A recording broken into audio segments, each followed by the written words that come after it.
So, in light of what has been going on in our nation the past 2 weeks, I wanted to have an opportunity to have a candid conversation about race, racism, and faith. And so in order to do that, I have asked two wonderful people to participate with me in this conversation. And I would like to introduce those two people to you. They are not strangers to Holy Spirit Lutheran Church. They are both a part of our congregation. They have grown up in this congregation, have spent many years with us. So I'd like to introduce to you both Torey and Mari Linder. They live in Hoboken, New Jersey. Otherwise, we would be sitting together and doing this face-to-face. But we are using the wonders of technology. They are recording, filming in their home in Hoboken, and we are filming here in my office at Holy Spirit Lutheran Church in Juno Beach. So, Mari and Tori, welcome. Thank you so much for being willing to share this time of yours with me and with our congregation and community. And would you please take a moment to introduce yourselves and share a little bit of your story with us? Sure, yeah, and thank you so much for just being willing to have this conversation. So I'm Mari. Most of you guys probably know me. I grew up at Holy Spirit Lutheran Church. My mom is Jamie Bryan. You've probably seen her around. She plays the piano, organ, and is the choir director. And so Tori and I, this is Tori. I'm Tori, yes. And Tori and I met 13 years ago doing a little musical called Les Mis. And we've been together ever since. And we've been married for 5 years now. And we were actually married by Pastor Frank. My first experience coming to Holy Spirit Lutheran was doing the Christmas service. That was 13 years ago, and it's been a great experience ever since. Obviously, I met the love of my life, and so that's our experience. So, Tori and Mari, I wanted to ask this next question.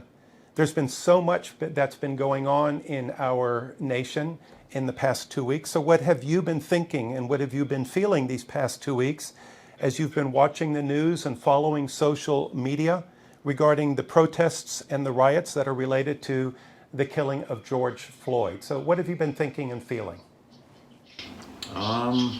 It's so hard to really put into words. I mean, if I had to think about a word immediately, it would be, it truly would be heavy.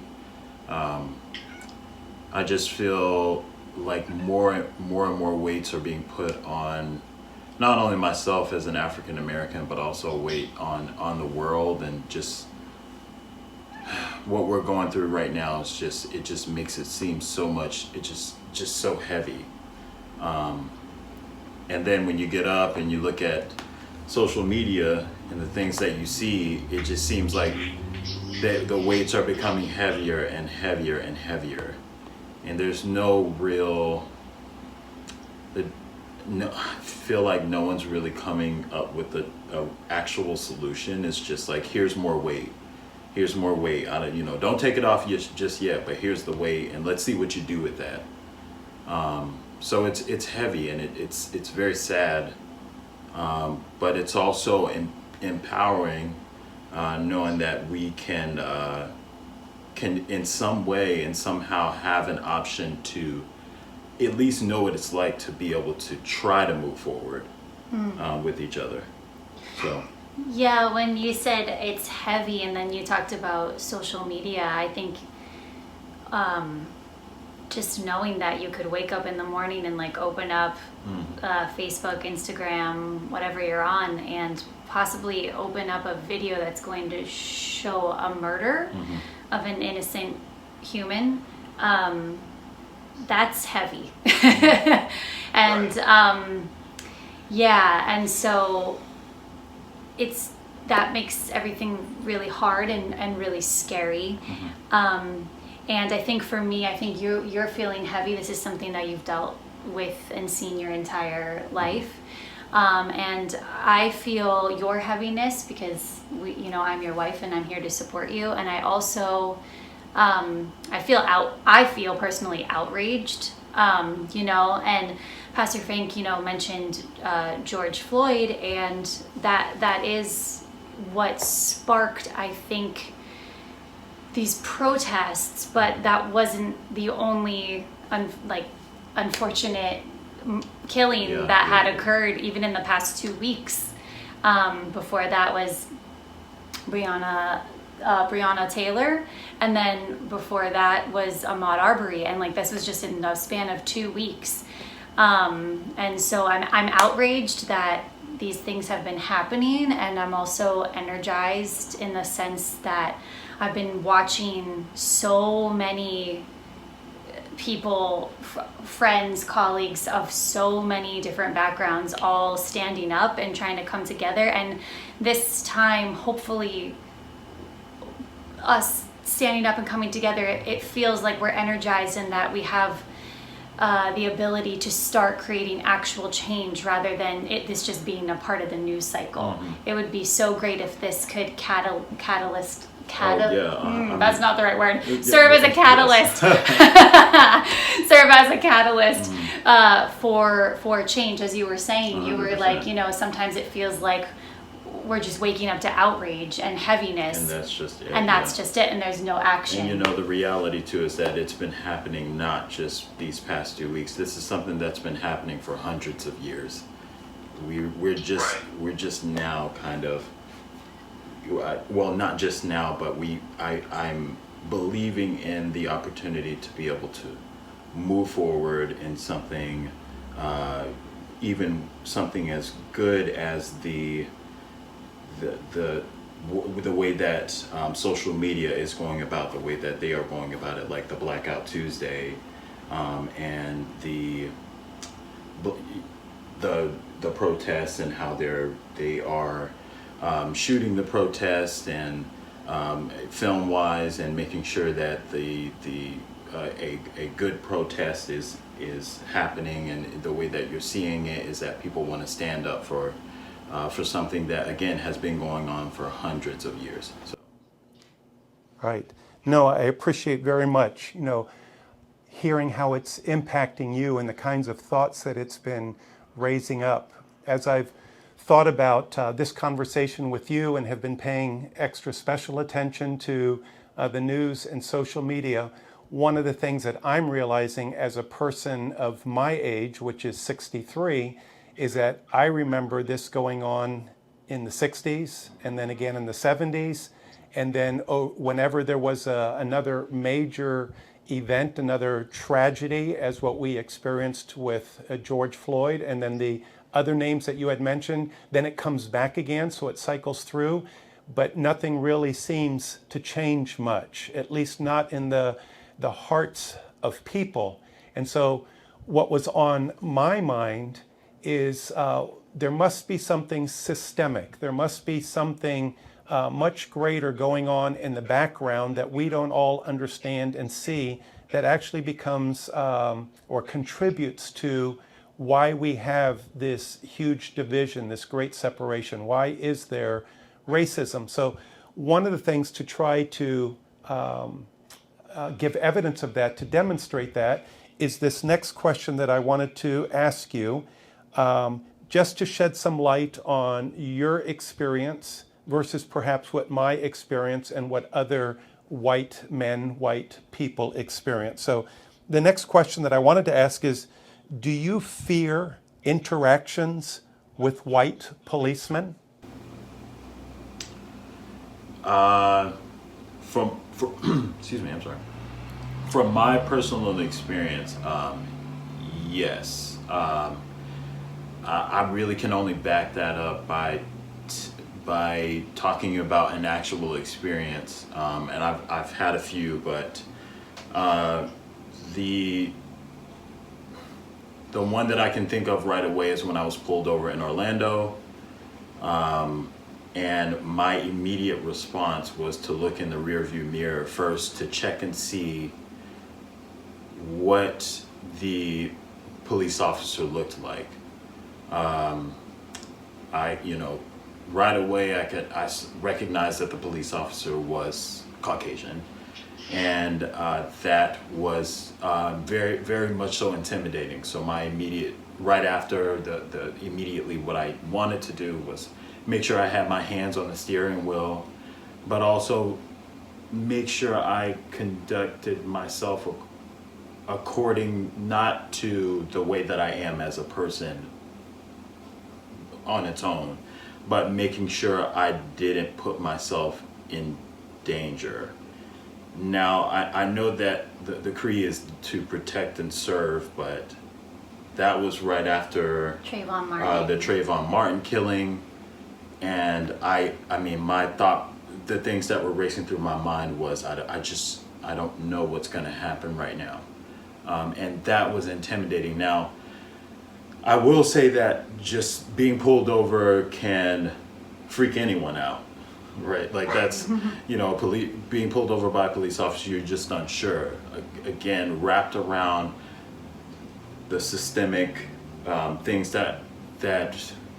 the rules and just what things are based on in terms of police officers.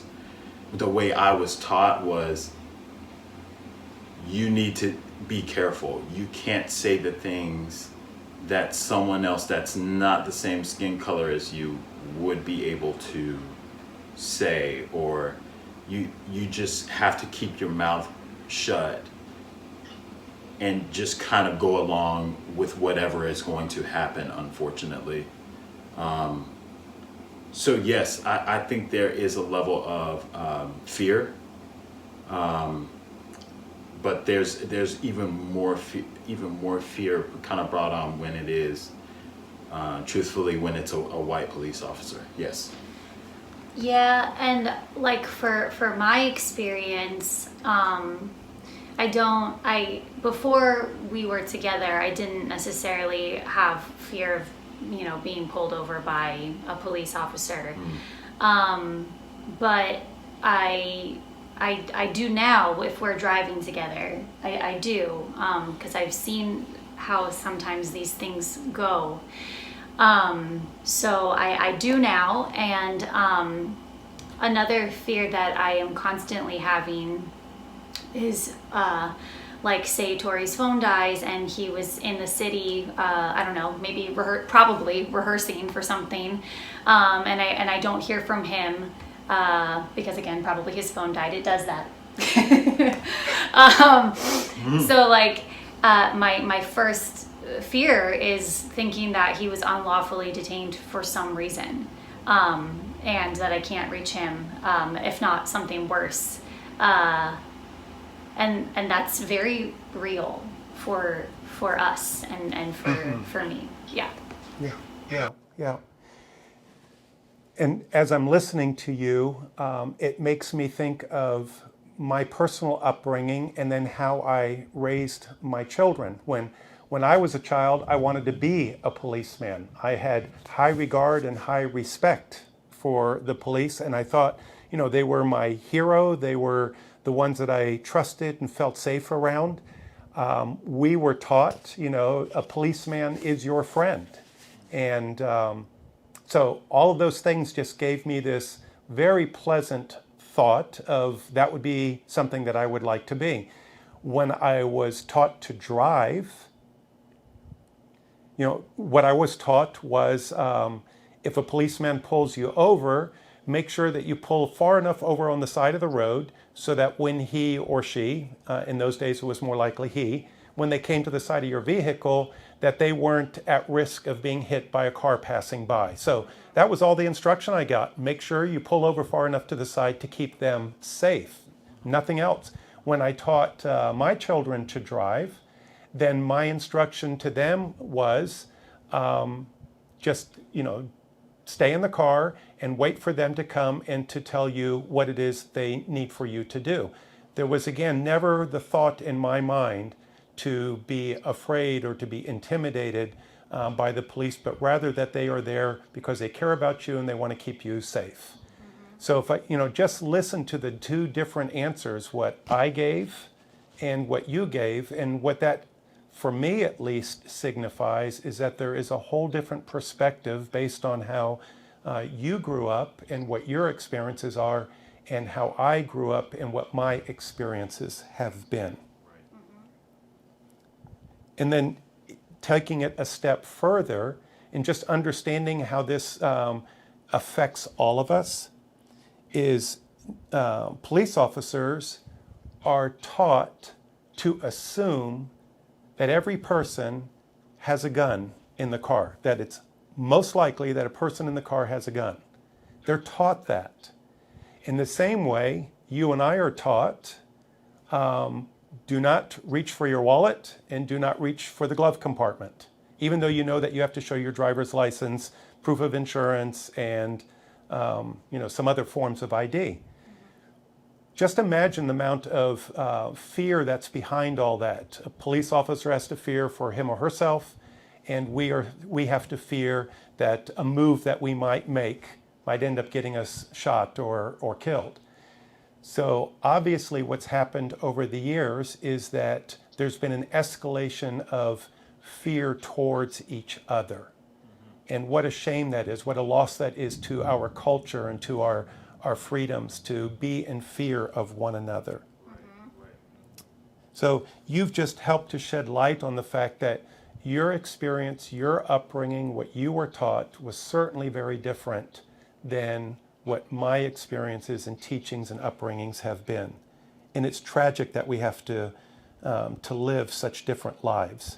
But if we understand that, if I can take the time to listen to you and realize how different your experiences are, then that might shed some light that if that's true there, then it's probably true in a lot of other areas of our lives. Yeah. I want to transition to a different question now. First, let me just kind of explain a thought to you. So it's almost going to sound like a mini sermon by the time I finally get to the question, but it goes something like this. It is said that the further you are away from a problem, the simpler the solution is to the problem. And the reason for that is because you are so removed, so distant from the problem, you don't understand, I don't understand how complex the issues are. So let me try to give an example of what I'm saying. So if Mari were to come to me, or the other way around, Tori comes to me, but if Mari comes to me and says, I'm having problems with Tori, and she sheds a little bit of light on that. And my response after that brief explanation is, well, you should go home and tell Tori to do this, this, this, and this. There's a high probability that, number one, you're just going to ignore it because it'd never work, or number two, that it's not going to work because it isn't effective in terms of what you and Tori are dealing with. The reason is I gave a simple solution to probably a complex issue between you and Tori. But because I'm so far removed from it, I feel like my simple solution is going to work. And most of the time, of course, it doesn't. So having heard that, here's my question. What can be done to bring white people closer to understanding the racism and inequality experienced by a black person? What can be done to bring white people closer to understanding the racism and inequality experienced by a black man? And the reason is because I am so far removed from really understanding that. So please help me to know, what should I do to better understand?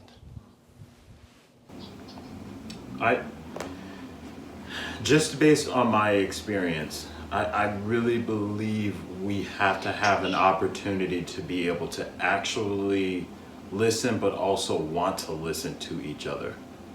We have to take the time to want to reach out in ways that would even make us, I'm gonna say uncomfortable, but we just have to want to know what's going on outside of where we are currently. It's very, I think it's really easy for people to say, oh, well, I would like to. If you have, if people have the opportunity, then they really need to reach out and take it. I know that seems vague, but it really is something as simple as just asking questions. You know, I'm going to be very, quite literally black and white right now, but if you have a black friend or a white friend, ask more questions. Like, want to know really what's going on. Hey, you know, I don't understand this, but I wish that you could shed a little more light on it for me, because I really do want to understand. And if you don't, then go further with that. And in time, then you'll be able to kind of grasp what's not only been going on for these past few weeks, but again, I have to reiterate what's been going on for hundreds of years. And it goes both ways. We have to be able to want to meet each other in the middle, so that we can have a better understanding of what goes. I don't want to say what goes on the other side. That's how. But at least what we're missing. Right. So yeah. Yeah, I think that you definitely hit the nail on the head. The closer you get to the issue, and the issue that we're speaking about is, racial inequality, specifically among Black Americans. When you get closer to it, and the deeper you understand it, the more complex it is. It's a complex issue that has multiple solutions, but it's got to be a lot of different things working together, and I think that can feel really overwhelming. And so for someone that maybe has very little understanding of it, I think it's important to listen and to form relationships with people that don't look like you. And I think, Pastor Frank, what you said, it's easy to offer up a simple solution when you're so far away from something. I think sometimes we get wrapped up in that. We say like, oh, well, if you just did this, that would fix everything. Yeah. When really, I think what we all need to do is, like Tori said, meet in the middle and start listening to each other, so we can just better understand what it is that's going on. I think a lot of times people don't know where to start, and so I just say, just make us like, yeah, you only learn to walk by taking one step, right? Like, you got to take the first step. So I think if you can just take one step, and I don't know what that looks like for everybody, but maybe that one step is talking, to your Black friend about, and just actually asking them questions and being willing to be open and listening. Maybe it's, I don't know, like watching a documentary to learn a little bit more about Black history. I don't know what it looks like, but just taking the first step usually has a domino effect, right? Like, after you take one step, you're gonna want to walk, and then you're gonna eventually want to run. So I think if you can just be willing to listen and be willing to just take a step, you will continue to understand what is going on outside of your experience. I mean, you made the scenario not too long ago, or I think it was yesterday, of like the one person being this is what needs to be done, and it's got to be super big, and this, and no, it can be very tiny. Yeah. And we can work up to that as time goes on, and if we're able to work up to that, then not, the one person that was on the hill, the hilltop, or I'm going to use that scenario for now.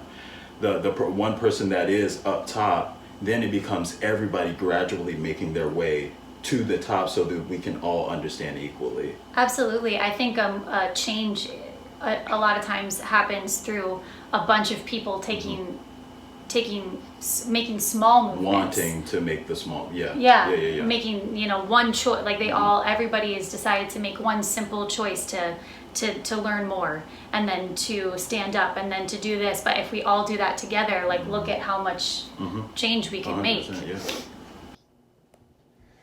So as just listening to you, I've heard a couple of words or themes repeat themselves. First of all, like a small step. If everyone would just take a small step, we don't have to do anything monumental. We don't have to do something super courageous. We don't have to, try to overcome something. Just think of one small step that could be taken that would move us or move that person in the right direction. And then the other word that I heard you say several times was relationship. And gosh, everything flows more smoothly when there are good relationships, positive relationships. That's true not just in black-white issues. That's true with all people who are different from each other. And then that's true in the church. It's true in the business world, school world, everywhere. If we have good relationships, then we can always understand and work more closely together, and things just go more smoothly. So those would be, in and of itself, already action steps that would get us moving in the right direction and learning about each other and realizing that this is a complex issue that's going to take time and effort. Definitely. And who knows what can grow simply out of this conversation that we are having and the message that I will have on Sunday, to just raise it among a population of 600 or 700 people from our church. And if each one of us does something in the way of trying to better understand the life of a black person, and a black person, the life of a white person, and so on and so forth, if we can just continue to have that spread, how much good could come out of that? Let me move on to another question. In 1967, Dr. Martin Luther King was credited with saying, "In the end, we will not remember the words of our enemies, but the silence of our friends."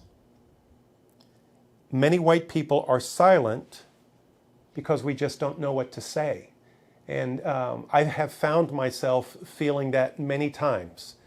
That when there is really a horrible situation, a tragic situation, and you step into that and you're just at a loss for words. Your brain can't move fast enough to come up with words that make sense or have positive impact. And we're even trained, don't say anything if you don't have something good to say. So when this all started to happen as of May 25th, certainly what's been on my mind is, if I come into the presence, if I am in a position where I'm with a black person, with an African American person, what should I say? What would be the right thing to say? So because I am not deeply steeped in race relations and racism or injustice, because that's not where I live every day, I sometimes struggle with what is an appropriate thing to say, what is a helpful thing to say to a black person who's living this every day, or another person of a different minority. It doesn't have to be just them, but what can I, as a privileged white person, because I know that's what I am,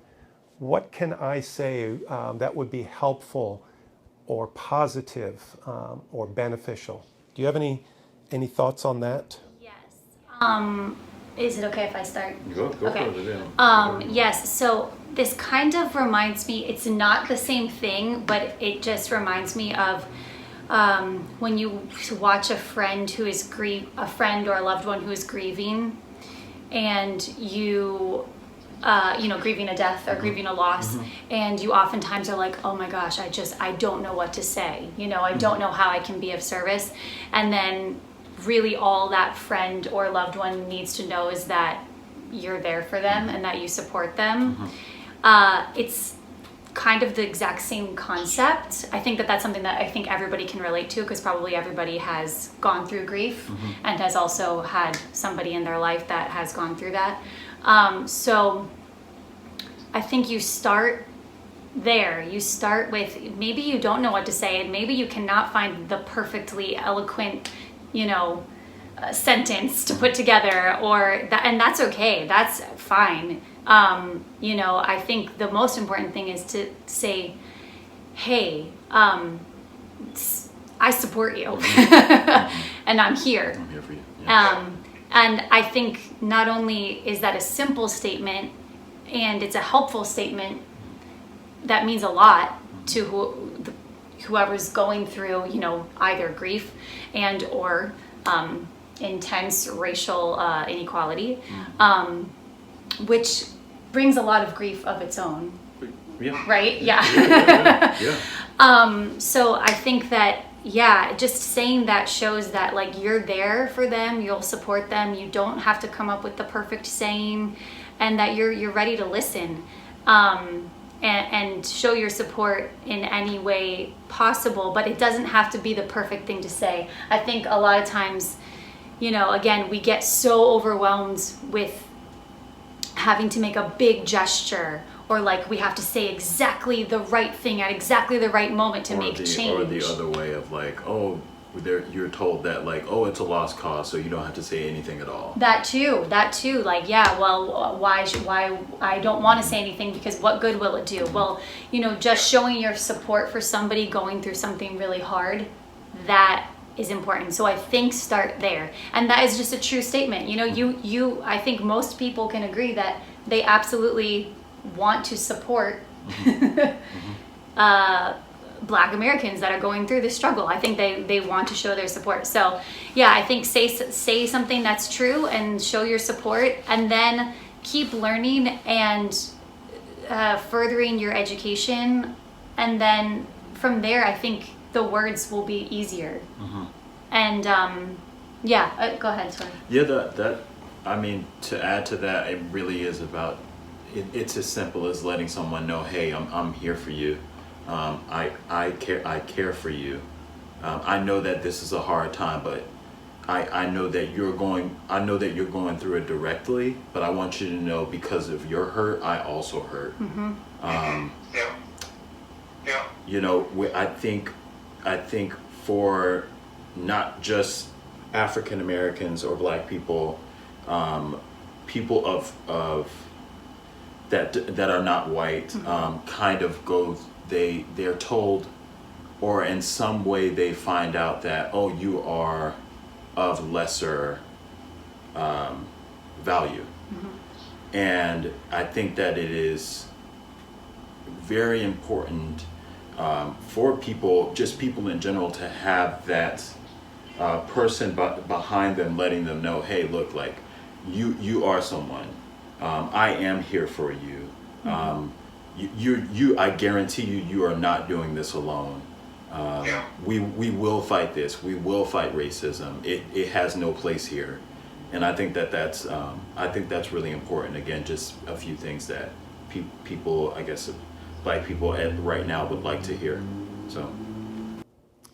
Yeah, I think, you know, what I've heard you say, and I really appreciate it, is, you know, I'm so concerned about saying the wrong thing, or I'm concerned about saying something that ends up being misunderstood or inflames the situation even worse. So I'm better off not saying anything. But by doing that posture of not saying anything, it sends the wrong message then. Well, I guess he doesn't care. I guess this isn't important to him. And that's the last thing I want to express. So you've helped me by saying, no, it's, you know, just simply saying, I care and I'm sorry. I don't understand the complexities of all of this, and I don't have the history. I don't share the history with you that you do, but this I do know. I see your hurt, and I see your concern, your worry, and I feel bad about that. And I want to, first of all, I'm there for you, and I want to be a part of the solution. I want to do something that's going to be helpful. That those simple thoughts and that kind of honesty and transparency can go a long way. Yeah, it really can. Yes, yeah. You know, I wanted to add to something you just said, Pastor Frank, even too, you know, the fear of thinking that whatever you have already said is also a beautiful thing as well, because you're allowing yourself to be vulnerable so that you can then open up open up a discussion at least to find out, hey, you know, okay, I may have said something wrong. Could you explain to me then how that then opens up a discussion with the people you meet? You know what I mean? Like it's allowing you an opportunity to find out more, even if it may be wrong. You're then opening up a discussion to what may be right. Right. And Tori, I really like that. What you just said is we're wanting to keep the conversation going. Okay. And sometimes, even if saying the wrong thing, it can be a helpful part of keeping the conversation going, because if we have a relationship that's honest, then you're able to say to me, you know, either me personally, Pastor Frank, or whoever else you're talking to, you know, let me go back to that statement that you just made, because that's not, you know, really the way that it is, or let me show you how you might see that differently, you know, but you can help me then to get a better understanding of it.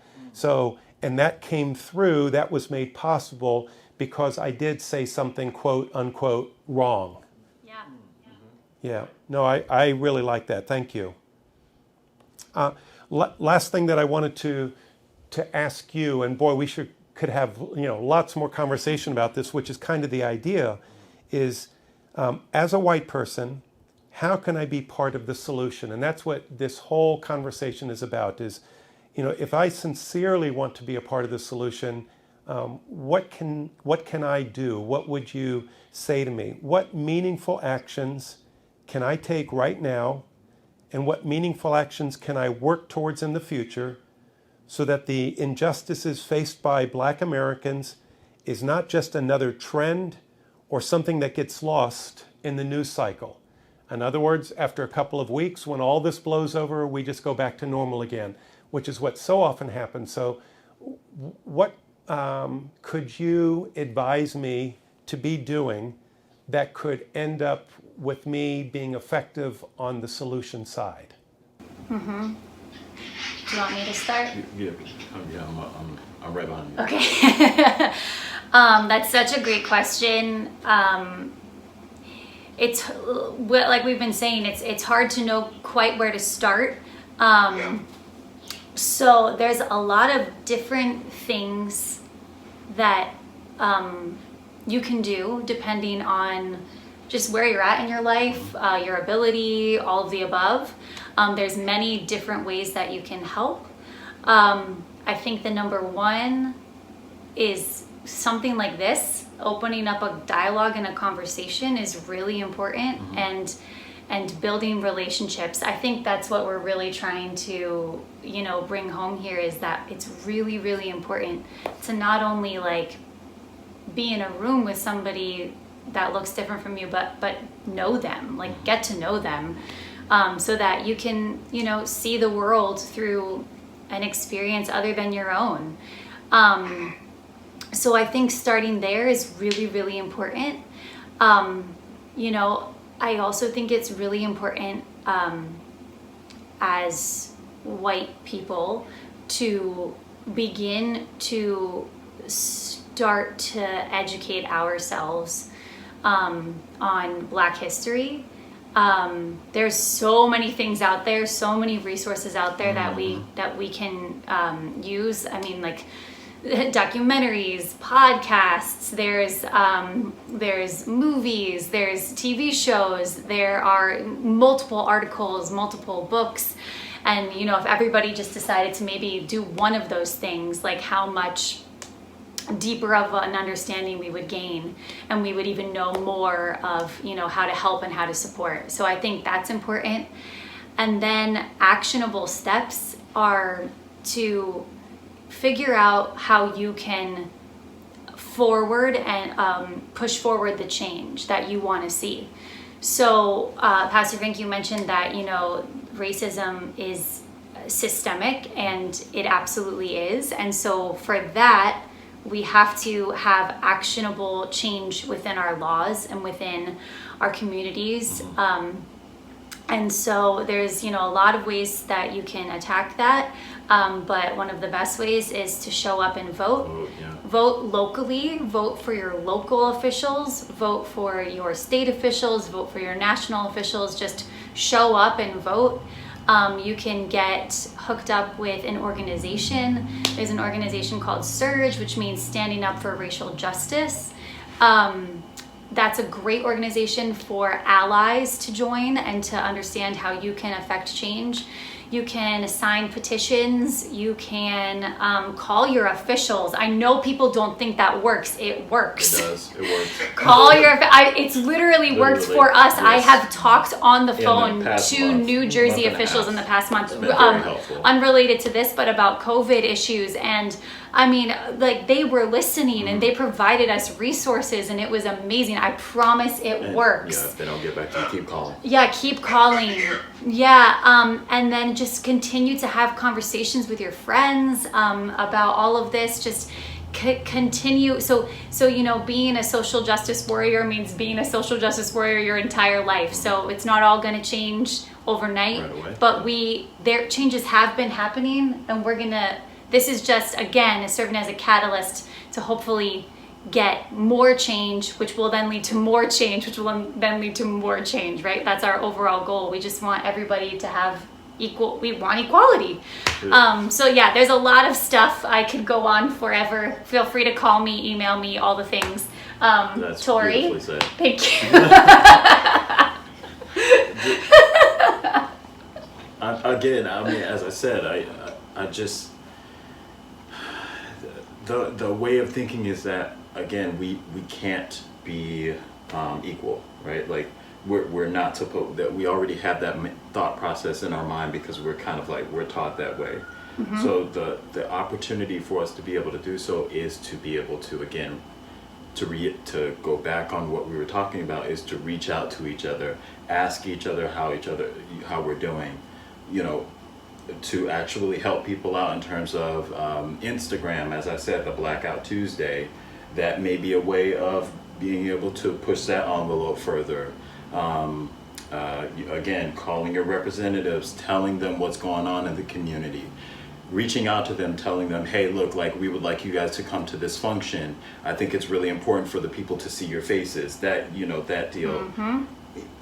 Again, working together is going to give us the opportunity to be able to not have the thought process that we are different, that we are much more similar than we could ever imagine. Mm-hmm. Could have ever imagined. Right.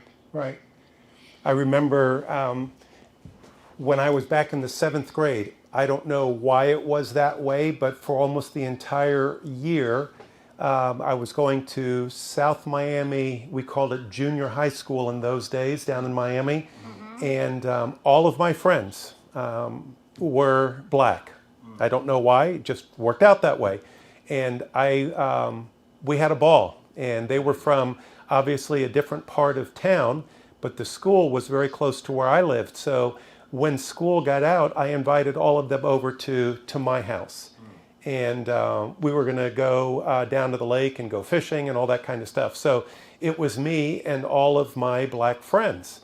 And there was absolutely, for us, no sense of black and white. We were best friends. But as we walked from the school together to my home, which was a walk of about a half a mile, my mother received from our neighbors several phone calls saying, Frank's in trouble, he's being followed by a bunch of black kids.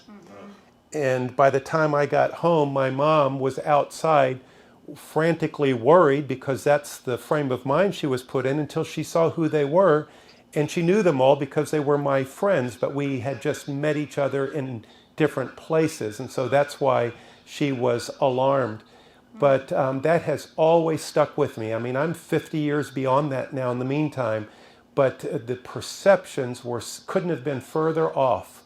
We were close buddies, but the way that it looked to other people was scary.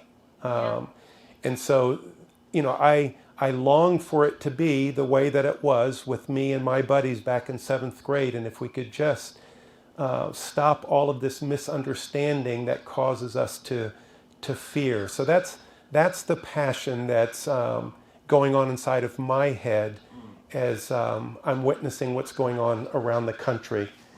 And so that's my hope, is that we realize, as you just said, Tori, there is so much more that we have in common, and there's so much good that can flow if we care, respect, and know each other. For sure. Absolutely. Yes. Yeah. Well, I've enjoyed this. I've learned a lot from the two of you, and I hope that people who will be, listening and watching this will also be able to gain from it. You've been so kind, Mari and Tori, to provide us with a number of resources. They are all going to be attached to this taping so that people can have those resources available to them, and it'll be on our website for people to connect with anytime as well. So we'll put them on the filming, and then we'll also have them available on the website. Great. Awesome. Thank you so much. Thank you. All right. Well, I'm with you in prayer. I care very much for the two of you. I'm concerned for you. I feel for you as you are taking this all in. And I hope that God leads us to something far more positive in the days and weeks and months and years to follow. Us Same. too. All right. Well, God bless you both. Thank you so much for helping me with this, being a part of this conversation. Thank you, Pastor Thank Ray. you. Thanks for having us. All right. Bye-bye. Bye.